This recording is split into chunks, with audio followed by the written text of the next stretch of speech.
Hello everyone, it's Shane Kanto, your Wasteland reviewer, and this review is brought to you by thanks to Amazon Prime and Adam Tickets, who put on a deal for Amazon Prime members to actually see Jumanji, Welcome to the Jungle, 2 weeks early, and I got to see it on Friday night, and I was very excited. The trailers, I'm like, this could be really funny, honestly, and I was kind of excited about this film, and I heard the first buzz of the film was people really enjoyed it, and honestly, I really enjoyed it. I think this is a fun film. Like, obviously, this isn't going to be winning any Oscars or even Golden Globes, but I think this is a really fun, engaging adventure, and this isn't like some straight up slapstick goofy comedy. It is an action adventure comedy, and it does a really good job of balancing that. Now this is an actual sequel to the original Jumanji. It's like Jumanji finds a way. People stop playing board games, magically turn into a video game, drag these four what seem like stereotypes into this game, and you really get to see them fleshed out. And you get The Rock, you get Kevin Hart, Jack Black, Karen Gillan, and they all do fantastic jobs. This film is directed by Jake Kasdan, and honestly, balancing the story, which could be very convoluted, very confusing, but does a nice job of balancing what's going on. There are some iffy moments with some of the resolution. If you know the original film, what happens when things get resolved and all that crazy timeliney nonsense, but if you don't think too much into it, it won't bother you. But dealing with this film and this story, and it's pretty well paced. It is a 2-hour film, and I never felt like it was really dragging. Could have been trimmed down a little bit, maybe, but it was a lot of fun. I enjoyed it, and you're dealing with some totally, it's funny, but honestly earnest and heartfelt at moments, and it's just like, I was surprised. I was surprised how much this film actually got to me and how much I enjoyed these characters and their interactions and their connections, and getting to looking at, this does hit some emotional moments. The cinematography done by Julia Patos, there's some fun shots with this. It's not like super interesting cinematography, not great like working of camera work, and I have to say the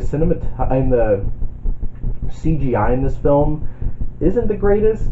It looks very like video gamey, which I guess is kind of the point, but it still didn't look great, and it kind of took me out a little bit with the moments where there's a lot of the animals. But honestly, it didn't take too much away from the film for me.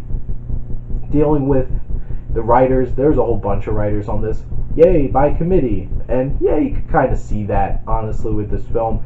The story, it's, these kids get trapped in here, they're not trying to learn lessons, they are learning lessons, they're trying to get out. There's decent amount of exposition throughout the film. You have the characters, and they all feel like stereotypes. The first 15 minutes of the film, where you're outside of the game building up these characters, was definitely a lot less interesting and a lot less engaging. But once you hit into the game and there's this new perspective for all these characters, it gets so much more interesting, and that's what I really liked about the film.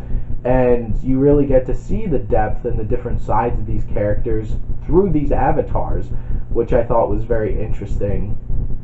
The villain's crap. It's really forgettable. Doesn't have much to do, and I feel bad for Bobby Cannavale, who, it's like, there you go. There you are. And then, like, there's some NPC characters that are just, like, they're part of the game, like Rise Darby, who I really like from Flight of the Conchords and, like, What We Do in the Shadows and Hunt for the Wilder People. He's there. He does, like, Welcome to Jumanji. And, like, he does his thing, spews exposition, and there you go, just like a video game.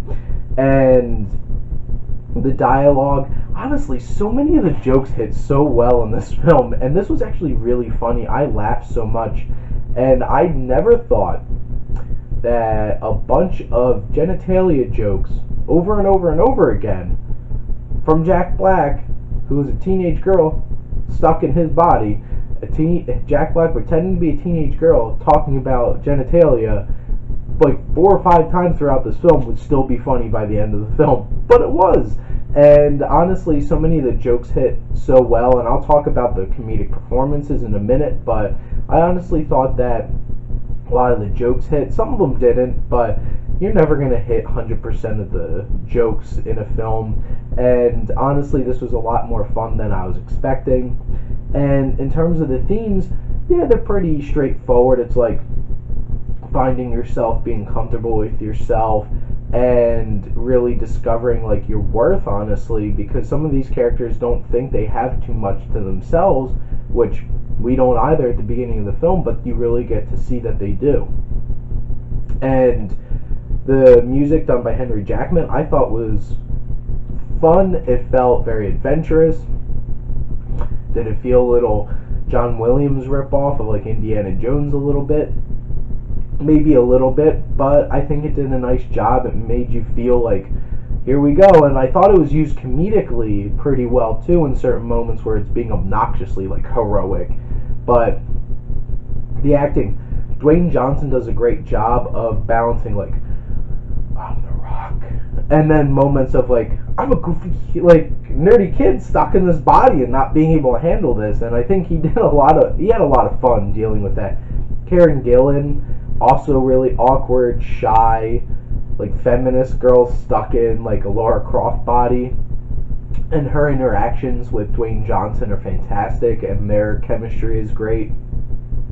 Jack Black steals the hell out of this movie. He is so amazing. I laughed at everything.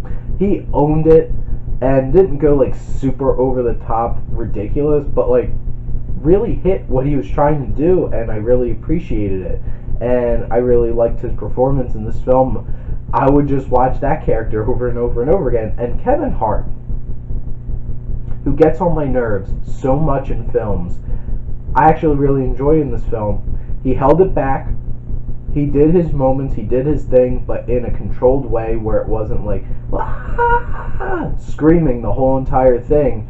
And I really enjoyed him in this film. And I already talked about Bobby Cannavale being wasted, but Nick Jonas, why? I don't really like him in this film, and honestly I wish somebody else was playing this character, but I guess he did fine. Now, this is surprisingly funny, heartfelt action comedy. It does have its shortcomings, but honestly this is a lot of fun, and I actually highly recommend going to see Jumanji Welcome to the Jungle, surprisingly. And I'm going to give Jumanji a B-.